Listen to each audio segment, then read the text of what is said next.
여러분, 하나님은 우리를 이 세상의 무슨 환경이라든지 주변 여건에 그냥 쳐가지고 그런 일에 그냥 부수적이고 종속적인 인생을 살라고 만들질 않았어요. 우리는 모든 환경을 다스리고 정복하도록 만드셨다고요. 우리의 얼굴이 누구를 닮았냐면, 누구 닮았어요? 하나님 닮았어요. 그 말은 우리가 누구같이 살라고? 하나님같이 살라고. 그래서 우리는 다스리고 정복하며 살게 되어 있어요. 그래서 문제가 있어도, 안 좋은 일이 생겨도 그 모든 것이 합력하여 마침내 선이 되게 돼 있다고. 그러니까 우리는 걱정할 거 없고 두려워할 거 없어요. 그런데 진짜 문제는, 우리를 하나님이 딱 붙잡아 주시면 우리는 이 세상의 주도적인 인물이 되어서 밀고 나갈 텐데, 하나님이 내 편이 안 되고 하나님이 나를 안 잡아 주셔서 문제가 되는 거예요.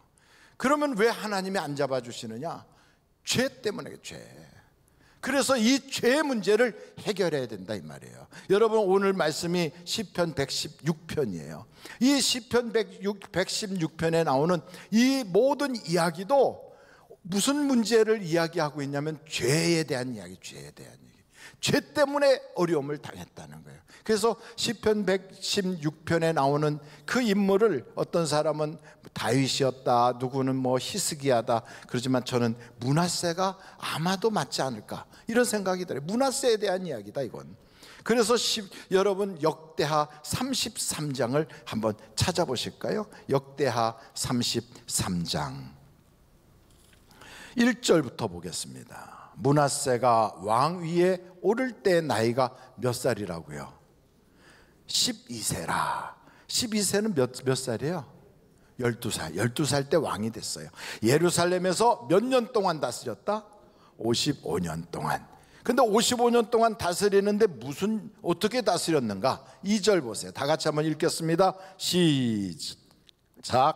여호와 보시기에 악을 행하여 여호와께서 이스라엘 자손 앞에서 쫓아내신 이방 사람들의 가증한 일을 본받아서 했단 말이에요. 그러니 여러분, 그 하나님이 주신 땅은 이스라엘 백성들을 특별히 사랑해서 주신 거는 맞지만, 상대방이 억울해 가지고 왜 이런 일이 생기나 이러고선 쫓겨나간 게 아니라 망할 만하니까 망한 거거든요. 거기서 이들이 망한 이유는 죄악 때문에 망했거든. 그런데 그 적과 꿀이 흐른다는 약속의 땅, 그곳에서 멸망당한 그 사람들처럼 하는 그 일을 이 므낫세가 그대로 본받아서 하는 거예요. 여러분, 이런 죄를 지으면 하나님이 어떻게 하시는가 보면 10절을 보세요. 역대하 33장 10절 같이 한번 읽겠습니다. 시작. 여호와께서 므낫세와 그의 백성에게 이르셨으나, 여기서 이르셨다는 말은 하나님이 그들에게 가까이 가셨다 혹은 말씀하셨다 이런 뜻이죠. 그들이 어떻게 했어요? 듣지 않았어요. 그래서 결국 듣지 않으니까 하나님이 그들을 치는 거죠. 누구를 쳐요? 특별히 므낫세를 치는 거예요. 여기 한번 어떻게 쳤나 11절 읽어보시자고요. 시작. 여호와께서 아수르 왕의 군대 지휘관들이 와서 치게 하심에 그들이 므낫세를 사로잡고 쇠사슬로 결박하여 바벨론으로 끌고 간지라. 그러니까 그냥 쇠사슬에 꽁꽁 묶여가지고 지금 저 이스라엘 예루살렘에서부터 바벨로니아는 지금 이라크 지역이거든요. 거기까지 질질질질 끌려간 거예요. 얼마나 고통이 많았겠어요. 그래서 여러분, 시편 116편에 보면 3절을 한번 보세요. 3절.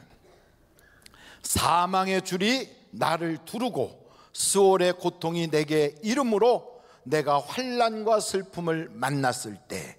그러니까 이런 고통이 왜 찾아왔어요? 죄 때문에 찾아왔어요. 죄 때문에. 므낫세가 죄를 져서 찾아온 거예요. 그래서 이런 죄를 져서 이런 환난이 딱 찾아와 가지고 그래서 그냥 쇠사슬에 꽁꽁 묶여서 예루살렘에서부터 시작해서 저 이라크까지 그냥 질질질질 끌려갔단 말이에요. 그리고 여기 성경에 보니까 사망의 줄이 나를 두르고 수월의 고통이 내게 임했대잖아요. 그러니까 그 꼴이 어떤 꼴이었느냐면 거기에 8절에 보면 이렇게 말해요. 8절 보세요. 주께서 내 영혼을 어디에서? 사망에서, 내 눈을 눈물에서, 내 발을 넘어짐에서 건져주셨대. 어떻게 해서 이렇게 건짐을 받았는가? 이유가 있어요. 한번 역대하 33장 12절부터 보세요. 바벨론으로 끌려간 그가 므낫세가 어떻게 했는가? 같이 한번 읽겠습니다. 시작. 그가 환난을 당하여 그의 하나님 여호와께 간구하고 그의 조상들의 하나님 앞에 크게 겸손하여 13절 기도하였으므로 하나님이 그의 기도를 받으시며 그의 간구를 들으시사 그가 예루살렘에 돌아와서 다시 왕 위에 앉게 하시매 므낫세가 그제서야 여호와께서 하나님이신 줄을 알았더라. 매 맞고 울고불고 하나님께 회개하고 기도하고 났더니 하나님이 그를 다시 회복시키시고 복권시켜서 예루살렘에 돌아오고 나니까 그제서야 알았다, 하나님이 진짜 하나님이시구나 하고 깨달았다는 거예요. 한번 제가 여쭤볼게요. 매 맞고 깨닫는 게 좋아요? 맞지 않고 깨닫는 게 좋아요?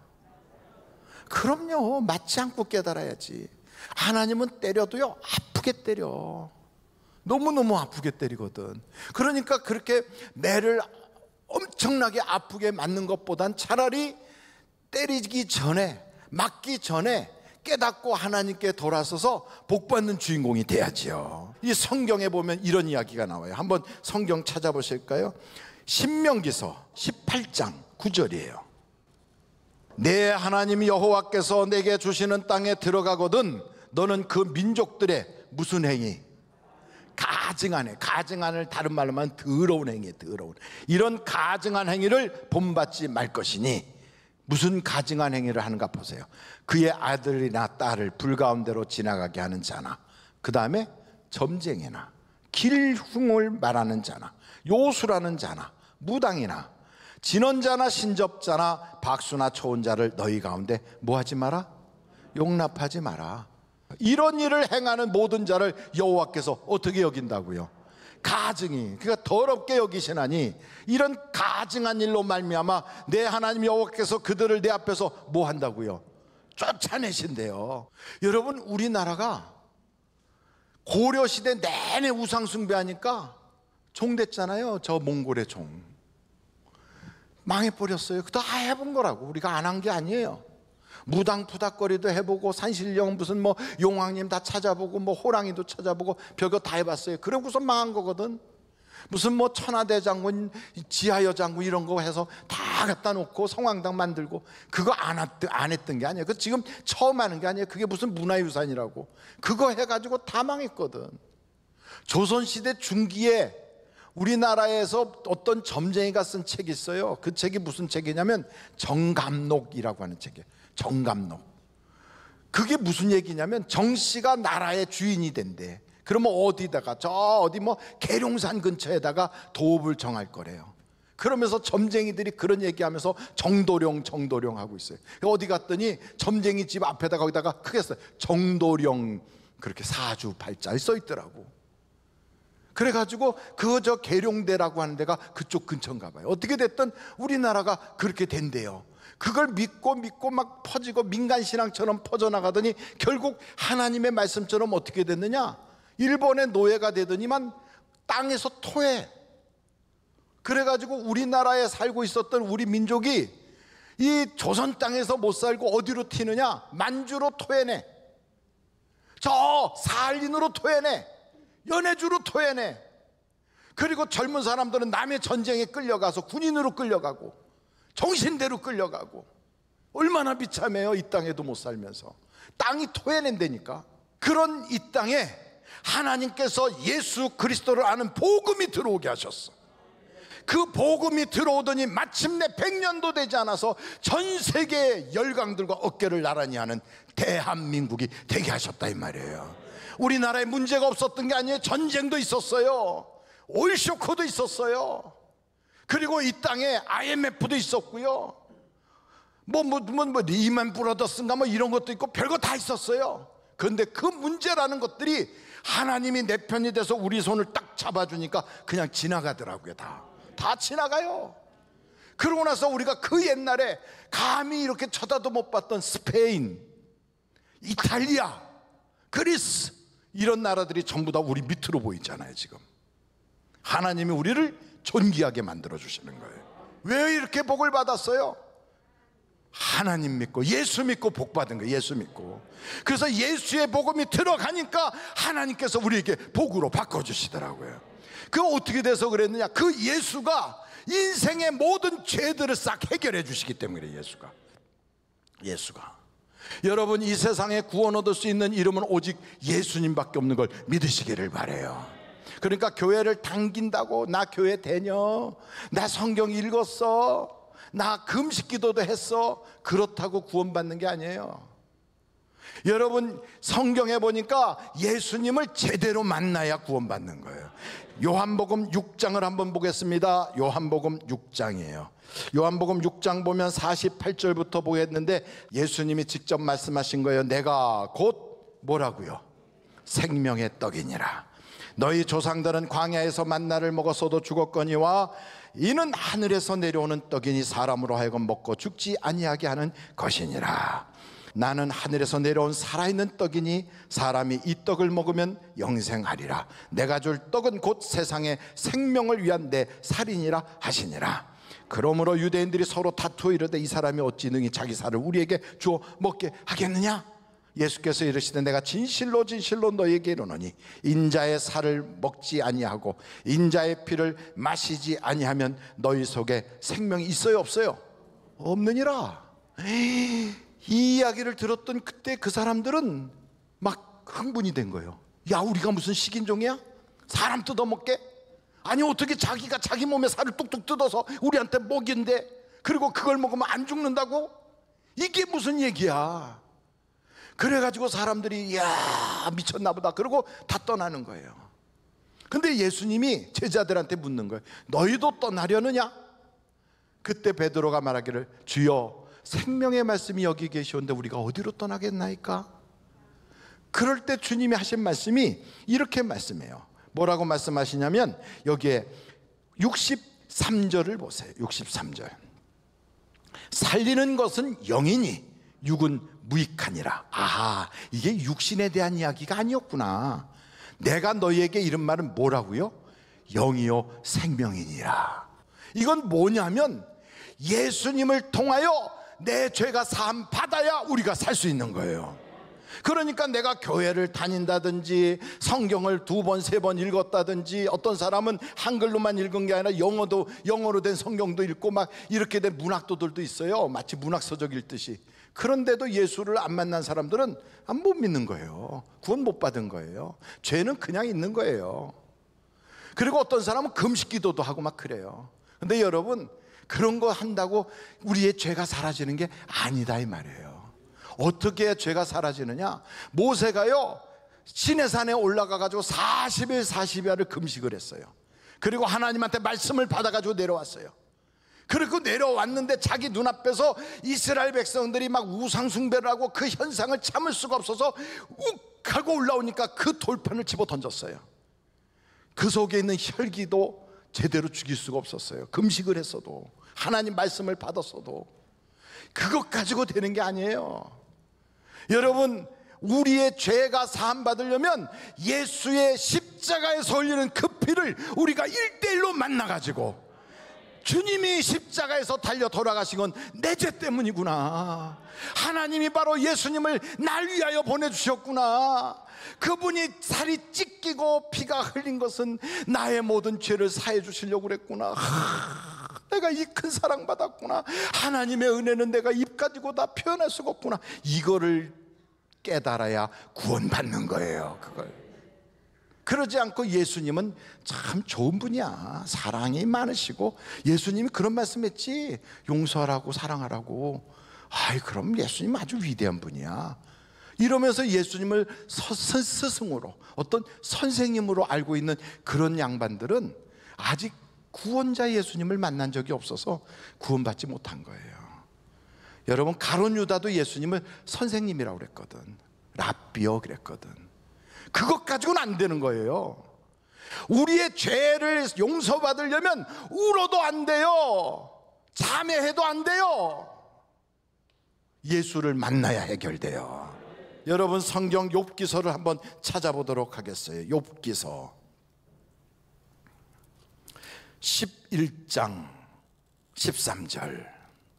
만일 내가 마음을 바로 정하고 주를 향하여 손을 들 때에 내 손에 죄악이 있거든 멀리 버리라.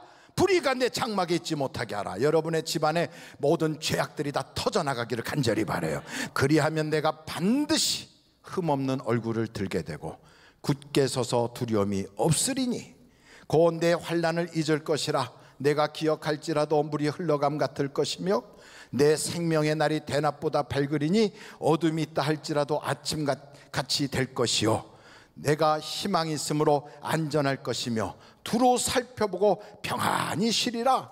내가 누워도 두렵게 할 자가 없겠고 많은 사람이 내게 은혜를 구하리라.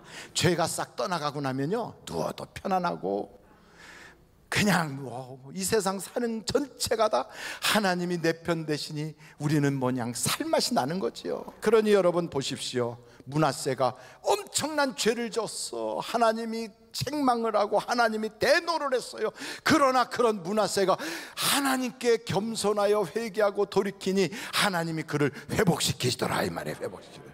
그러니까 매 맞고 회복하는 거는 그렇게 잘한 건 아니에요. 그래도 매는 맞았어도 회복은 하는 게 중요해요. 그런데 여러분, 이 므낫세하고 비스무리한 사람들이 또 두 사람이 등장해요. 제가 그 양반들을 여러분에게 소개할 테니까 한번 들어보세요. 하나는 여호야긴, 하나는 시드기야. 아이고, 이름 뭐 우리나라 이름이 아니니까 그냥 그런가 보다 하면 돼요. 우리나라 이름이 아니잖아요. 여호야긴도 우리나라 이름이 아니고 시드기야도 우리나라 이름이 아니잖아요. 근데 그게 다 그쪽 동네 이름인데 거기에 므낫세, 여호야긴, 시드기야 이런 사람들을 제가 딱 보니까 므낫세는 얻어맞고 바로 돌이켜서 회개하니까 하나님이 바벨로니아까지 쇠사슬에 꽁꽁 묶여 끌려갔다가도 회복되어 돌아왔어요. 근데 여호야긴, 이 여호야긴은 18살 때 왕이 된 사람이에요. 그런데 3개월밖에 왕 노릇을 못했어요. 근데 그 3개월 왕 노릇 하는 동안에 이 집안의 가풍 자체가 하나님께 대적하는 집안이에요. 가풍 자체가. 그러니 여호야긴은 18살 때 왕이 돼서 3개월밖에 안 했는데도 그 사이에 하나님이 진노하시니까 느부갓네살 왕이 와가지고 여호야긴을 잡아가 버려요. 그래가지고 감옥에다 가뒀어. 그래갖고 몇 년 동안 감옥 생활했냐면 37년 동안 했어요. 그래갖고 나이가 55세에 풀려났어. 야, 비참하잖아요. 그리고 왕위는 뺏기고요, 회복은 되질 않고 저 바벨로니아에 끌려가서 거기서 겨우 밥상의 끝에 앉아서 거기서 밥 먹는 그런 사람이 됐어요. 시드기야는 더해. 이 시드기야는, 여러분, 이 시드기야는 왕이 되긴 됐는데 이 사람이 몇 살에 왕이 됐냐면 성경을 보니까 이 사람 21살에 왕이 됐어요. 11년 동안 왕 노릇했으니까 32살이 됐죠. 32살에 느부갓네살 왕이 와서 딱 잡아가는 거예요. 그동안에 경고를 여러 차례 했어요. 너 하나님께 제대로 해라. 아니, 느부갓네살 왕이 시드기야한테 그래, 너 하나님한테 제대로 해. 이렇게 경고를 해요. 너 하나님한테 교만 떨지 마. 이렇게 경고를 해요. 그런데도 안 들어먹어. 그것도 이방 사람이 그런 얘기를 하는데, 여러분, 믿는 사람이 소금이 제맛을 잃어버리면 안 믿는 사람한테 짓밟혀 버리거든. 이게 지금 딱 그 꼴을 당한 거예요. 그렇게 경고하는데도 안 듣다가 느부갓네살 왕이 군대를 거느리고 왔어요. 시드기야가 포위를 당해가지고 절절절절 매다가 마침내 성문을 열고 밖으로 도망친다고 그냥 밤새 도망가는데 그 바벨론 군대가 추격해가지고 딱 잡혔어. 잡혔는데 그 들판에다 꿇어 앉혀놓고 자기 눈앞에서 자기 자식들을 죽이는 거예요. 자기 눈앞에서. 그리고 자식들이 죽는데 막 몸부림치는 거예요. 막 자식이 다 죽어나가니까. 그러고 있는데 그 눈에다 칼을 대고서 눈을 뽑아버려. 얼마나 비참해요? 그리고서 꽁꽁 묶어가지고 끌고 가서 죽을 때까지 감옥에서 그냥 놔뒀어. 얼마나 비참합니까?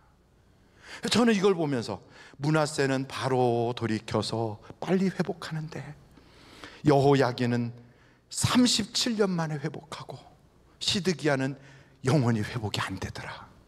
아니 왜 그렇게 됐을까? 왜 이렇게 사람이 차이가 날까? 제가 이렇게 보니까 이유가 있어요. 므낫세는 그 아버지의 기도가 쌓여 있었어. 아버지 히스기야의 기도가 쌓여 있는 거예요. 그런데 여기에 보니까 여호야긴은 자기의 부모 기도가 조금 남아있어. 그런데 시드기야는 아예 없어. 그래서 이게 이렇게 보니까 우리가 하는 모든 주님에 대한 기도 생활, 봉사 생활, 충성스러운 생활은 헛수고가 없구나. 어느 땐가는 모르지만 내가 오늘도 주님 앞에 새벽 제단 쌓겠다고 달려가고, 남들이 보던 안 보던 나 혼자 주님께 충성하겠다고 청소해 대고, 다른 사람 다 그냥 막 뛰어가는데 아무도 보는 사람 없는데 혼자서 피스 정리 다 하고 가운 정리해 놓고 부엌에 들어가서 혼자서 다 정리하고. 우리 주님은 보고 계시더라 이 말이에요. 보고 계세요. 다른 사람은 몰라. 하나님이 보고 계시는 거예요. 그러다가 인생에 어려움이 생길 때 그 하나님이 그를 돌이키게도 하시고 막아도 주시고 깨닫게도 하시고 은혜 받게도 하시고. 그래서 여러분 참 중요한 건 지금 내가 있는 동안에 혹시 내 자녀가 나와 같은 믿음을 갖지 못하고, 혹시 내가 지금 있는 동안에 내 자녀가 내 기대에서 어긋난 길로 지금 가고 있다 할지라도 내가 주님 앞에 충성하고 자식을 위해서 기도하면 우리 하나님께서 그 눈물을 하나도 땅에 떨어뜨리지 않고 돌아오게 하신다고요. 돌아오게. 어거스틴의 어머니 모나카가 기도했더니 자식이 돌아오는 것처럼, 오늘 사랑하는 성도 여러분, 하나님 앞에는 단 하나도 헛된 것이 없어요. 헛된 것이 없어. 그래서 우리는 오늘 이 주일 아침에 결심해야 돼요. 금년 이제 며칠 안 남았어요. 이제 며칠 있으면 금년도 끝나고 새로운 새해가 밝아와요. 내가 금년에 그렇게 외쳤지. 나는 빛으로 나가겠다고, 빛으로 걸어가고 싶다고, 좋은 습관 만들겠다고, 내가 입을 벌릴 때마다 감사하겠다고, 내가 어떻게든지 다른 사람들에게 축복의 통로가 되고 싶다고, 그 일을 말로만 하지 않고 실천해 나갈 때 하나님은 그걸 보시고 잘했어. 여러분 여기 성경에 보니까 므낫세가 하나님이 그를 돌이키니까 예루살렘으로 돌아와가지고 그동안에 잘못했던 것을 다 회개하고 서원을 갚기 시작해요. 그래서 예루살렘에 있는 우상을 때려 부숴요. 하나님이 싫어하는 걸 다 드러내버려요. 깨끗하게 정리해요. 그리고 완전하게 하나님 믿으라고 다니면서 그 옛날에 죄 졌던 사람이 비포와 애프터가 다르더라고요. 여러분 비포와 애프터는 성형수술에만 있는 게 아니에요. 우리의 인생살이에도 예수 만나기 이전과 예수 만난 이후가 달라져야 돼요. 회개한 이전과 회개한 이후가 달라져야 돼요. 결심한 이전과 결심한 이후가 달라져야 돼요. 우리의 인생은 이렇게 완벽하게 하나님이 붙잡아 줄 수 있는 사람으로 달라져야 돼요. 그래서 여러분 세상을 바라보면서 절망하지 마세요. 이 세상에 대하여 그냥 원망하지 마세요. 이 세상이 아무리 험하고 힘들어도 우리 주님이 다 만든 세상이고, 우리 주님 손 안에 있는 세상이고, 우리 주님 못할 것이 없는 세상이에요. 그러므로 이 세상에 내가 어떤 사람이냐가 중요한 거지, 내가 종속적인 사람이냐 아니면 내가 주도적인 사람이냐. 종속적인 사람은 환경에 늘 치는 거예요. 그래서 그냥 추풍낙엽 날려가듯이 무슨 일만 있으면 사업장 날아가고, 무슨 일만 있으면 집안이 깨지고, 무슨 일만 있으면 애들이 사고나고, 무슨 일만 있으면 내 인생이 그냥 굴러가는 낙엽처럼 떼구르르르 굴러가는 거예요. 그런데 여러분 주도적인 인생은 아무리 어려워도 세상이 힘들어도요, 봄이 되면 새순이 나고 꽃이 피는 것처럼 내게는 하나님의 역사가 나타나는 거예요. 그래서 여러분, 성경은 이렇게 이야기하고 있어요. 한 구절 보고 오늘 마치도록 하겠습니다. 로마서 8장 28절, 우리가 다 같이 한번 읽겠습니다. 시작. 우리가 알거니와 하나님을 사랑하는 자 곧 그의 뜻대로 부르심을 입은 자들에게는 모든 것이 합력하여 선을 이루느니라. 이번 주에는요, 이 말씀을 벽에다 딱 붙여요. 하나님 사랑하면 모든 게 다 변하여 내게 선이 되는구나. 하나님을 사랑하기만 하면 내게 안 좋았던 것도 좋아지게 되어 있구나. 하나님을 사랑하기만 하면 문제가 변하여 간증이 되는구나. 하나님을 사랑하기만 하면 막혔던 것도 열려지는구나. 하나님을 사랑하기만 하면 내 인생이 환경을 주도하는 자가 되는 거구나. 오늘 이 마음을 딱 가지고 여러분이 하나님의 손에 딱 붙잡힘 받는, 하나님이 붙잡아 주시는 인물이 되시기를 주님의 이름으로 축원합니다.